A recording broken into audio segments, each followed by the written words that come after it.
الحمد لله رب العالمين والصلاة والسلام على سيد الأنبياء والمرسلين أما بعد فأعوذ بالله من الشيطان الرجيم بسم الله الرحمن الرحيم قال الله جل جلاله عما يعبدون ثم أنزل عليكم من بعد الغم أمنة نعاسا يغشى طائفة منكم وطائفة قد أهمتهم أنفسهم يظنون بالله غير الحق ظن الجاهلية يقولون هل لنا من الأمر من شيء قل إن الأمر كله لله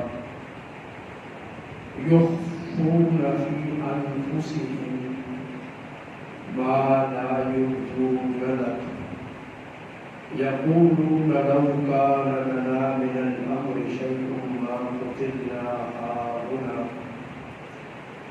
قل لو كنتم في بيوتكم لبرز الذين كتب عليهم القتل إلى مضاجعهم وليبتلي الله ما في صدوركم وليمحص ما في قلوبكم والله عليم بذات الصدور صدق الله العظيم إن الله وملائكته يصلون على النبي يا أيها الذين آمنوا صلوا عليه وسلموا تسليما ثم مرحبا بازمنا پڑھیے الصلاة والسلام عليك يا سيدي يا رسول الله وعلى آلك وأصحابك يا سيدي يا حبيب الله الصلاة والسلام عليك يا سيدي يا نبي الله وعلى آلك وأصحابك يا سيدي يا نور الله الصلاة والسلام عليك يا سيدي يا شفيع المذنبين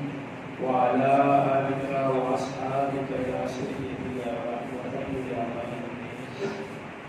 حمد و ثنا و درود و سلام کے بعد سورہ آل عمران کی آیت نمبر 154 مالک یوم الدین نے ارشاد فرمایا ثم انزل علیکم من بعد الغم غم تم پر آیا اس کے بعد ہم نے نازل کیا تم پر امن نعاسا اونگ کی صورت میں یغشا طائفۃ منکم جس نے تمہارے پورے گروہ کو گھیر لیا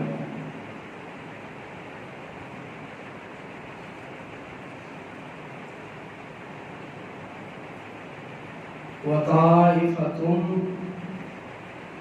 اور ایک گروہ قد اہمتہم انفسہم جنہیں اپنی جان کی فکر تھی یظنون باللہ وہ خیال کر رہے تھے اللہ کے ساتھ گمان کر رہے تھے اللہ کے ساتھ غیر الحق کی ناحق ظن الجاہلیہ ایسا گمان جو جاہلیت کا گمان ہے یقولون وہ کہہ رہے تھے هل لنا من الامر من شیء کیا ہمارے بس میں کچھ ہے قل ان الامر كله للہ آپ فرما دیجئے سارے کا سارا اللہ کے ہاتھ میں ہے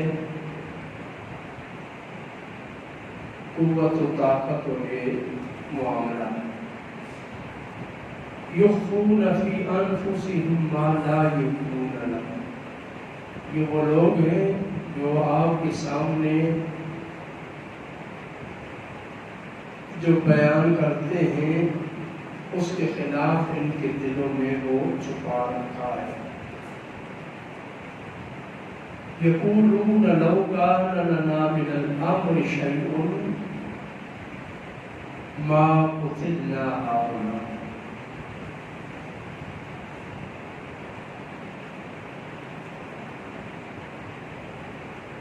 اور وہ کہتے ہیں اگر ہمارے پاس کوئی کچھ ہوتا تو ہم یہاں قتل نہ ہوتے۔ قل آپ فرما دیجیے لو کنتم فی بیوتکم، اگر تم اپنے گھروں میں بیٹھ جاؤ، لبرز الذین کتب علیہم القتل الی مضاجعہم، تو جن کے نصیب میں قتل ہونا لکھا ہے انہیں قتل کا سبب اٹھا لائے گا ان کی قتلگاہ کی طرف۔ وَلِيَبْتَلِيَ اللَّهُ مَا فِي صُدُورِكُمْ، تاکہ آزمائے اللہ جو تمہارے دلوں میں ہے، وَلِيُمَحِّصَ مَا فِي قُلُوبِكُمْ، اور ظاہر فرما دے جو تمہارے دلوں میں ہے، جو تمہارے سینوں میں چھپا ہے، فی صدورکم، اللہ اس کا امتحان لے لے، اور جو تمہارے دلوں میں ہے اللہ اس کو ظاہر فرما دے۔ واللہ علیم بذات الصدور، اور اللہ دلوں کے راز جانتا ہے۔ اس آیت مبارکہ میں غزوہ احد میں مسلمانوں پر مصیبت کے آنے کے بعد نزول امن کا ذکر ہے۔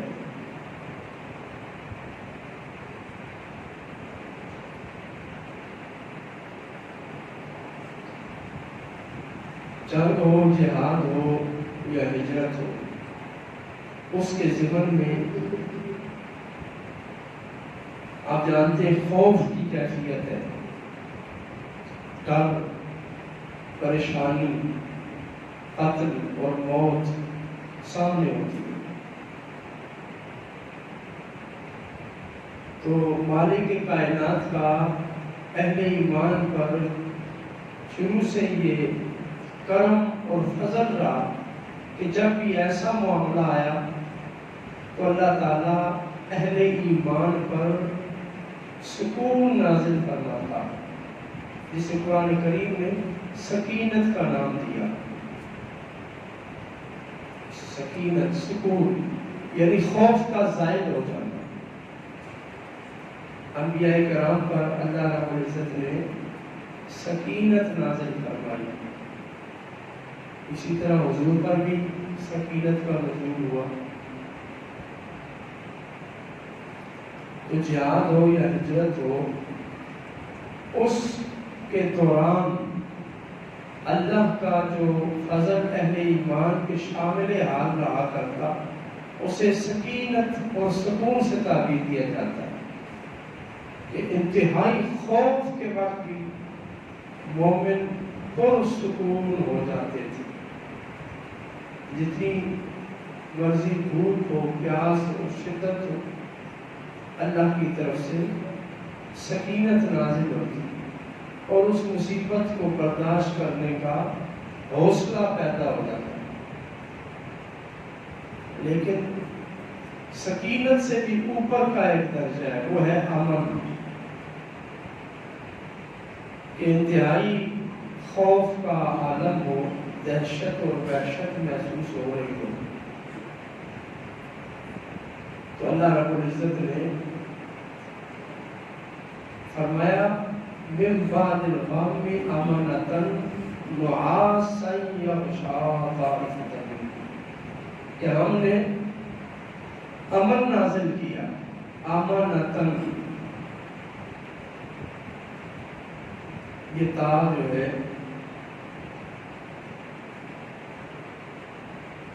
آیت تانیث کہلاتی ہے اور یہ مبارکہ کے لیے آتی ہے کہ ہم نے تم پر امن نازل کیا، بہت زیادہ امن۔ اور وہ امن کیا تھا؟ سکینت یہ ہے کہ خوف کا زائل ہو جانا، پریشانی، قلق، اضطراب اور الجھن کا دل و دماغ سے زائل ہو جانا۔ اور امن یہ ہے کہ خوف کا زائل ہو جانا اور جسم کا راحت میں چلے جانا، سکون، اتنے سکون میں چلے جانا کہ اونگ تاری ہو جائے۔ تو یہ اعلیٰ درجہ ہے۔ ابن تیمیہ رحمہ اللہ اور دیگر محدثین اور مفسرین نے یہاں بڑی خوبصورت بات کی کہ جس بندے کو پریشانی ہو، کوئی مصیبت آ جائے، کوئی اہم معاملہ پیش آ جائے، الجھن میں پڑ جائے، تو وہ آیات سکینت، 6 آیاتیں ہیں جن میں مختلف مقامات پر سکینت کے نزول کا ذکر ہے، وہ 6 آیات پڑھیں، اللہ رب العزت اس کی پریشانی کو دور فرما دے۔ تو وہ آیات سکینت ہے اور یہ آیت امن ہے۔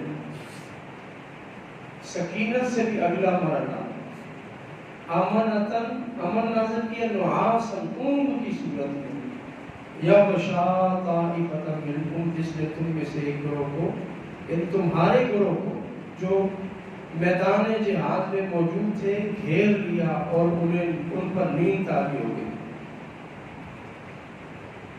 ان پر نیند طاری ہو گئی۔ جب کفار مکہ بھاگے تو حضور نے جاسوس بھیجے، پیچھے جاؤ، ان کا جائزہ لے کے آؤ کہ آیا وہ دوبارہ حملہ کرنے کے چکروں میں ہے یا واپس جا رہے ہیں۔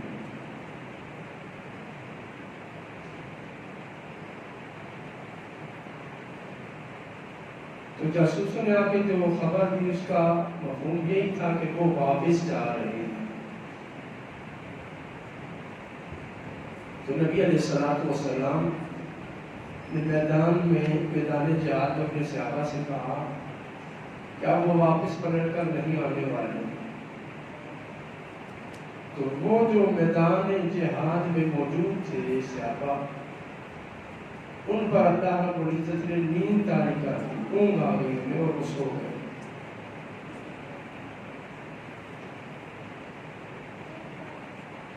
اور ایسی ان پر اونگ طاری ہوئی، حضرت مسلم بن مخرمہ فرماتے ہیں القی علینا النوم یوم احد، احد کے دن ہمارے اوپر اللہ نے نیند غالب کر دی، طاری کر دی۔ حضرت عروہ فرماتے ہیں رفعت راسی یوم احد فجعلت انظر وما منهم احد الا وهو يبيت تحت حاجفته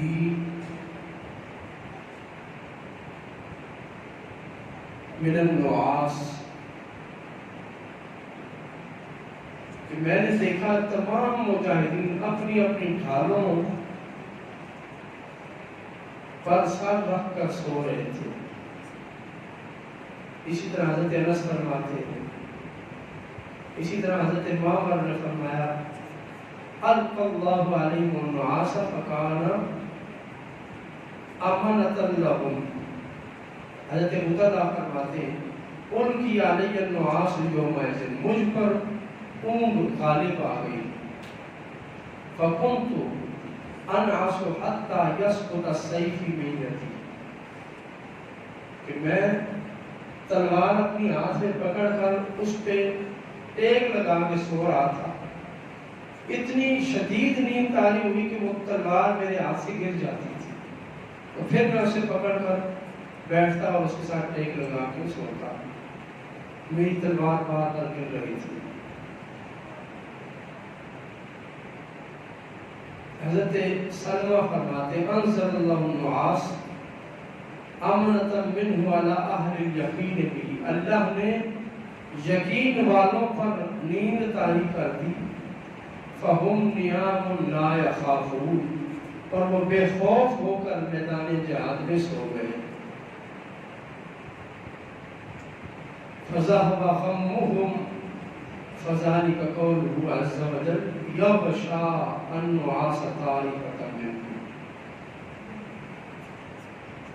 تو میدان جہاد میں اہل ایمان پر نیند کا طاری ہو جانا، خوف کا زائل ہو جانا، بے خوف و خطر ہو کر میدان میں بیٹھ جانا، یہ رب کا انعام ہے۔ حضرت عبداللہ ابن مسعود رضی اللہ تعالیٰ عنہ فرماتے ہیں النعاس عند القتال امنۃ من اللہ، لڑائی کے وقت جہاد میں اونگ آ جانا، نیند کا طاری ہو جانا، یہ اللہ کی طرف سے ہے کہ مومن بیٹھے بیٹھے تلوار ہاتھ میں پکڑی اسے اونگ آ گئی۔ والنعاس فی الصلاۃ من الشیطان، لیکن جنگ کے وقت نیند آئے تو یہ اللہ کی طرف سے ہے۔ والنعاس فی الصلاۃ من الشیطان، اور نماز کے اندر نیند آنا یہ شیطان کی طرف سے ہے، یہ شیطانی وسوسہ ہے۔ یعنی اونگ اور اونگ میں فرق ہے۔ میدان جہاد میں آئے تو اللہ کا فضل ہے، اللہ کی نعمت ہے، اور نماز میں آئے تو یہ شیطانی عمل ہے کہ شیطان نے وسوسہ ڈالا اور اسے عبادت سے غافل کر دیا۔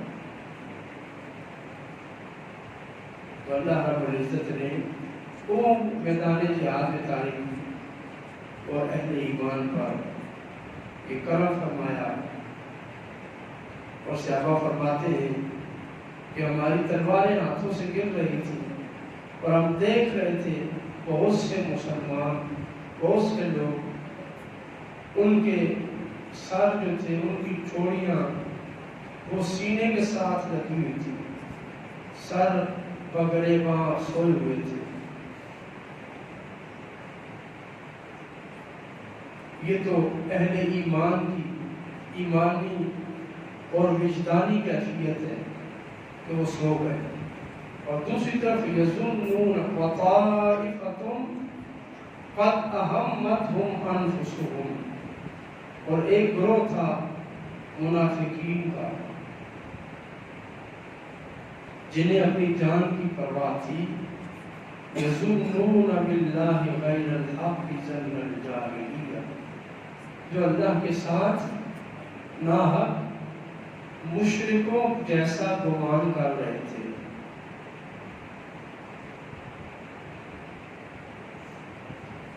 جب جنگ احد کی طرف صحابہ کرام رواں تھے تو اس وقت عبداللہ بن ابی منافقین مدینہ کا جو سردار تھا، اس نے اپنے 300 افراد ساتھ لیے اور واپس چلا گیا۔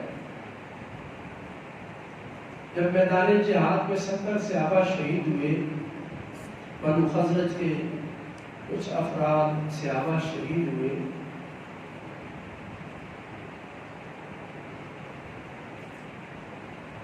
تو وہ کہنے لگا،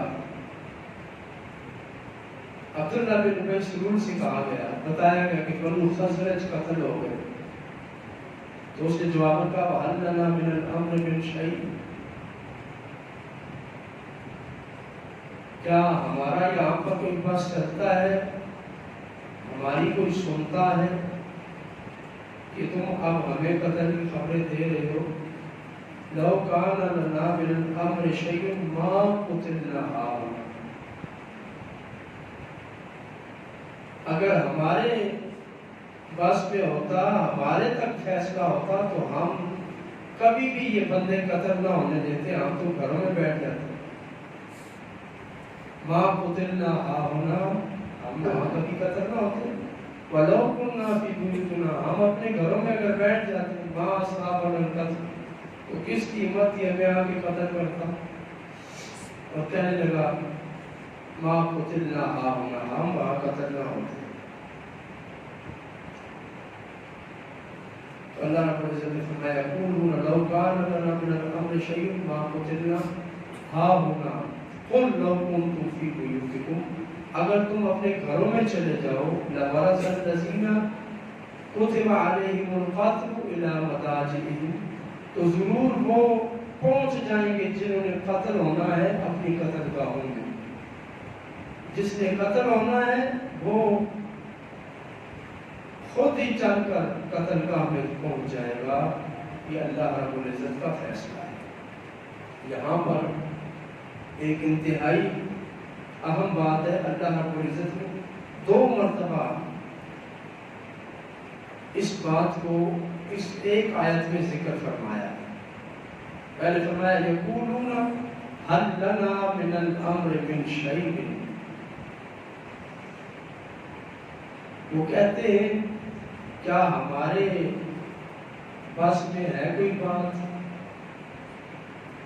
اور آگے فرمایا یقولون لو کان من الامر شیء ما قتلنا ہاہنا. بات وہی ہے، صرف آگے الفاظ زیادہ ہے کہ ہم یہاں قتل نہ ہوتے. تو یہ 2 مختلف باتیں. پہلے فرمایا اگر ہمارے پاس میں ہوتا، کاش ہمارے پاس میں کچھ ہوتا. پہلے کیا فرمایا یقولون هل لنا من الامر من شیء، وہ کہتے ہیں کاش ہمارے پاس میں کچھ ہوتا تو ہم اس کا فیصلہ کرتے. اور پھر آگے فرمایا یقولون لو کان لنا من الامر شیء ما قتلنا ہاہنا، اگر ہمارے پاس میں ہوتا تو ہم یہاں قتل نہ ہوتے. تو ایک ہی آیت میں یہ 2 باتیں 2 مختلف افراد کی. پہلی جو بات ہے یقولون هل لنا من الامر من شیء، یہاں پر حضرت ابو طلحہ فرماتے ہیں کہ مجھ پر غشی طاری ہو رہی تھی، نیند طاری ہو رہی تھی. اس دوران میں نے اپنے دوست معتب بن قشیر کو یہ کہتے ہوئے سنا. میں غنودگی میں جا رہا تھا اور معتب بن قشیر کہہ رہا تھا یقولون هل لنا من الامر من شیء، وہ کہتے ہیں کیا ہمارے پاس میں کچھ ہے. من الامر، یہاں امر سے مراد نصر ہے، مدد ہے. کیا مدد ہمارے پاس میں ہے؟ مدد تو اللہ نے کرنی ہے. اب مدد اتری نہیں ہے تو مدد تو ہمارے پاس میں نہیں ہے. تو یہ خوف کی وجہ سے، قلق اور اضطراب کی وجہ سے معتب بن قشیر کی زبان سے جملہ ادا ہوا. حضرت ابو طلحہ نے سنا اور آگے اللہ رب العزت نے اس کا جواب دیا قل ان الامر كله للہ. آپ فرما دیجئے کہ سارا فیصلہ، ساری مدد اور نصرت اللہ کے ہاتھ میں. جو اللہ کرتا ہے وہ بہتر کرتا ہے.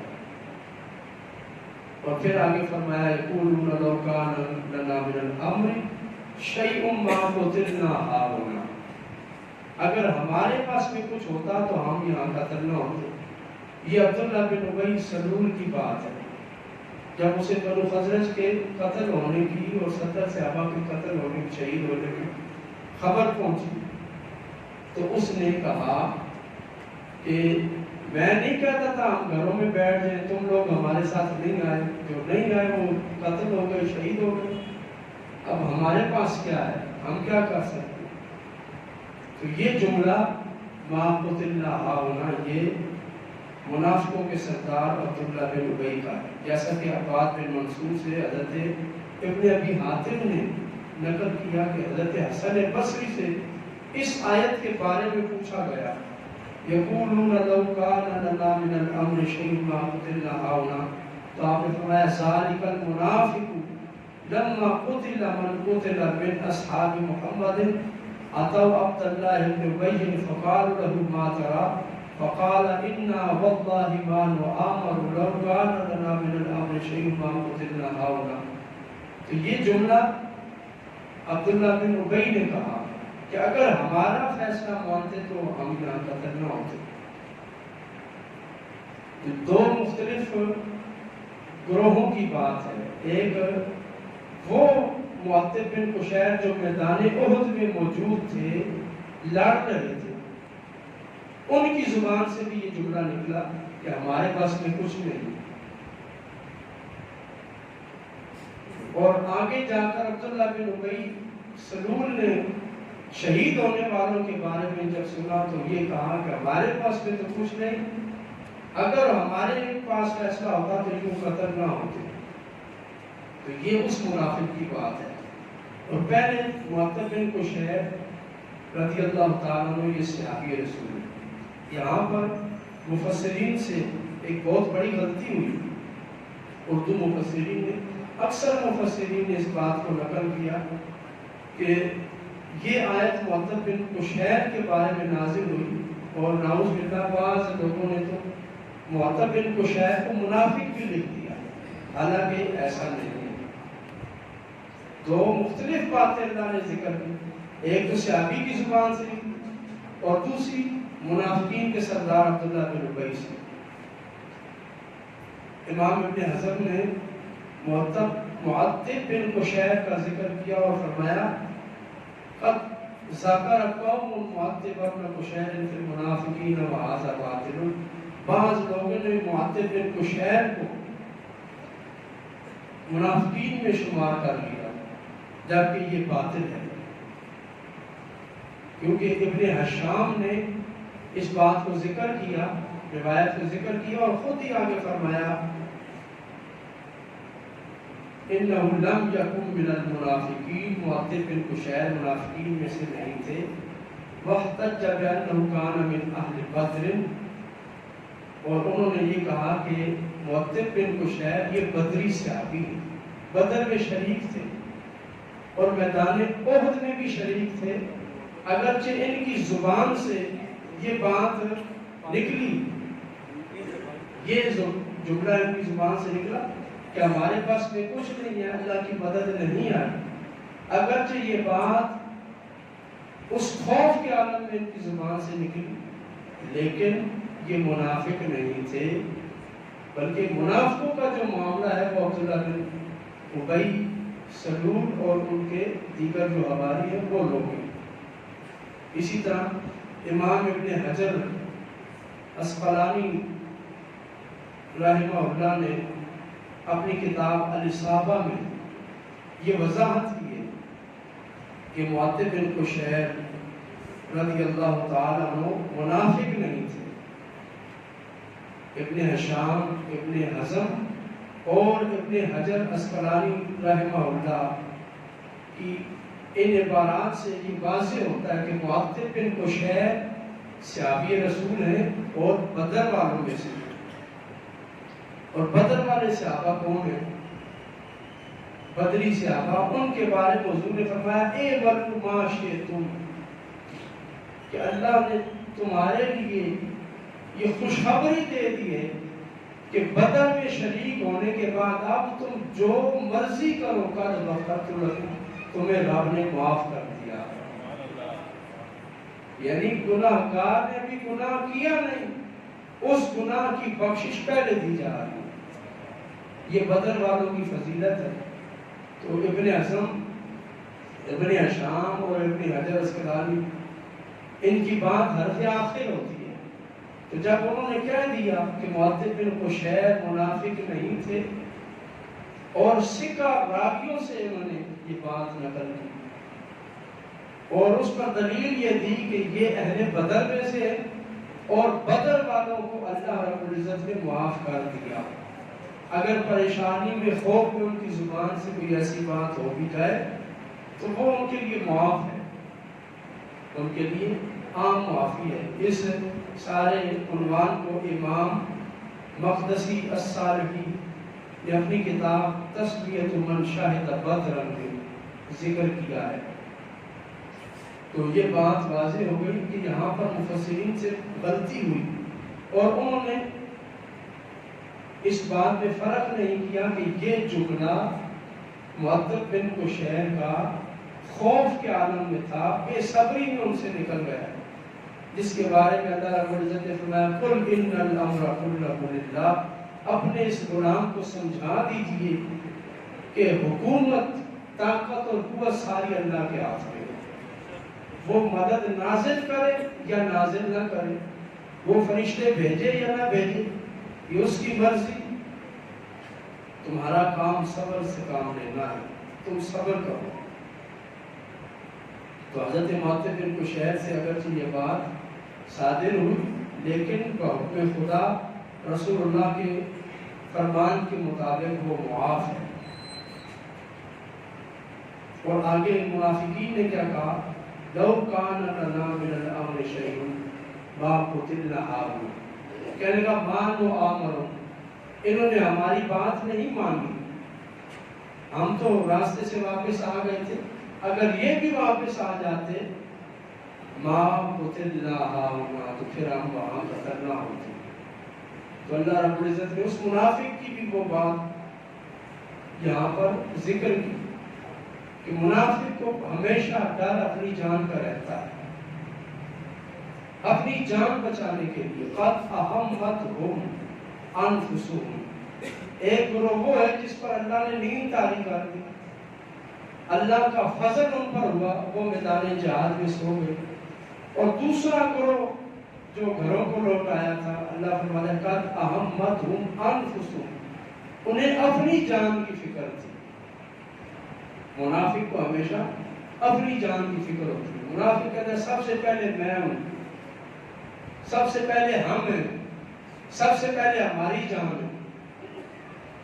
جب حق کا معاملہ آ جائے، حق اور باطل کا معرکہ سج جائے، تو اس وقت یہ کہنا کہ پہلے ہم اپنی جان کی فکر کریں۔ کفار مکہ حملہ آور ہو چکے، اور اب مسلمانوں کو نکلنا چاہیے تھا۔ 300 منافق تھے، اور صحابہ کتنے شریک ہوئے؟ 313، یعنی جتنے حضور علیہ السلام کے ساتھ صحابہ تھے، اتنی ہی تعداد منافقوں کی بھی تھی۔ اگر حضور کے دور میں حضور کو دیکھ کر حضور کی معیت میں نمازیں بھی پڑھ رہے ہیں، جمعہ کے اجتماع میں بھی شریک ہو رہے ہیں، لیکن جب جہاد کا وقت آیا تو وہ 300 افراد اپنے گھروں کو واپس پلٹ گئے۔ فرق کس نے کیا؟ نہ نماز نے کیا، نہ روزے نے کیا، نہ جمعہ نے کیا، نہ حج نے کیا۔ فرق ہمیشہ مومن اور منافق میں جہاد سے ہوتا ہے۔ جب بھی جہاد کی بات آئے گی تو مومن الگ ہو جائیں گے، منافق الگ ہو جائیں گے۔ تو قرآن کیا کہتا ہے؟ منافق کہتا ہے قد اہمتہم انفسہم، منافقوں کو ہمیشہ اپنی جان کی فکر ہوتی ہے کہ سب سے پہلے میں بچ جاؤں۔ کشمیر کا مسلمان لوٹ رہا ہے، ہم کہہ رہے ہیں سب سے پہلے پاکستان۔ فلسطین کا مسلمان لوٹ رہا ہے، سب سے پہلے پاکستان۔ مطلب یہ منافقت ہے قرآن پاک کی روشنی میں۔ اور اس منافقت کا ہونا کوئی عجیب بات نہیں۔ اگر حضور کے سامنے 313 مومن ایک طرف اور 300 کلمہ پڑھنے والے نمازی پرہیزگار عین وقت جہاد میں 300 کی تعداد پیچھے ہوگی، اتنی بڑی تعداد، تو مسلمانوں کی کمر ٹوٹ کے رہ گئی۔ اگر اس وقت اتنے زیادہ منافق تھے تو آج تو حضور سامنے بھی نہیں ہے۔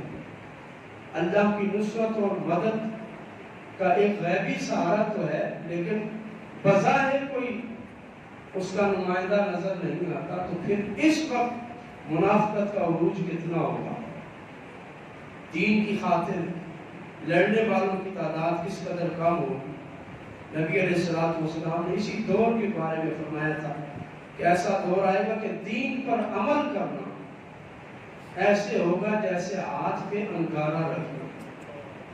ہاتھ پہ انگارہ رکھنا جس قدر مشکل ہے، اتنا ہی مشکل دین پر عمل کرنا ہو جائے گا۔ لیکن اللہ رب العزت نے کیا فرمایا؟ قُلْ لَوْ كُنْتُمْ فِي بُيُوتِكُمْ، تم اپنے گھروں میں بیٹھ جاؤ، لَبَرَزَ الَّذِينَ كُتِبَ عَلَيْهِمُ الْقَتْلُ إِلَى مَضَاجِعِهِمْ، تو جن کا قتل ہونا ہم نے لکھ دیا ہے وہ ضرور اپنی قتل گاہ میں پہنچیں گے۔ وَلِيَبْتَلِيَ اللَّهُ مَا فِي صُدُورِكُمْ وَلِيُمَحِّصَ مَا فِي قُلُوبِكُمْ، اللہ تمہیں آزمائے گا، جو تمہارے دلوں میں ہے وہ باہر لائے گا، اور جو تم نے سینوں میں چھپا رکھا ہے وہ دنیا کے سامنے ظاہر ہو جائے گا۔ واللہ علیم بذات صدور، اللہ جو کچھ دلوں میں ہے اسے جانتا ہے۔ یہ نہیں فرمایا جو تم ظاہر کرتے ہو اسے جانتا ہے، وہ تو سب جانتے، سب دیکھ رہے ہیں، لیکن جو دل میں چھپا رکھا ہے اللہ اسے جانتا ہے۔ ان الذین تولوا منکم یوم التقى الجمعان انما استزلهم الشیطان ببعض ما کسبوا وَلَقَدْ عَفَا اللَّهُ عَنْهُمْ إِنَّ اللَّهَ غَفُورٌ حَلِيمٌ، بے شک وہ جو جنگ والے دن پیٹھ پھیر کر بھاگ گئے تھے انہیں شیطان نے گمراہ کیا تھا، شیطان نے پھسلا دیا تھا۔ بِبَعْضِ مَا كَسَبُوا، اور شیطان نے کیوں گمراہ کیا؟ ان کے اپنے کردہ گناہوں کی وجہ سے۔ شیطان کا وار اسی وقت چلتا ہے جب بندہ خود گناہگار ہو، جسم کے کسی حصے پر گناہ کی نحوست ہو تو شیطان کا وار چلتا ہے۔ وَلَقَدْ عَفَا اللَّهُ عَنْهُمْ، اللہ رب العزت نے انہیں معاف فرما دیا۔ اور فرمائیے اللہ کس قدر رحیم ہے، کریم ہے کہ میدان احد میں مسلمانوں کو بے یار و مددگار چھوڑ کر جو 300 کا لشکر واپس آ گیا، اللہ فرماتا ہے ہم نے انہیں بھی معاف کر دیا۔ ان اللہ غفور حلیم، بے شک اللہ بخشنے والا ہے اور پھر حلیم درگزر کرنے والا ہے۔ حلیم ہے، غفور ہے، گناہ بخش دیتا ہے، حلیم ہے، اس گناہ گار پر پھر اپنا انعام بھی فرما دیتا ہے۔ مالک کائنات ہمیں اپنے گناہوں سے توبہ کرنے کی اور اللہ رب العزت کے انعامات کا استحقاق حاصل کرنے کی توفیق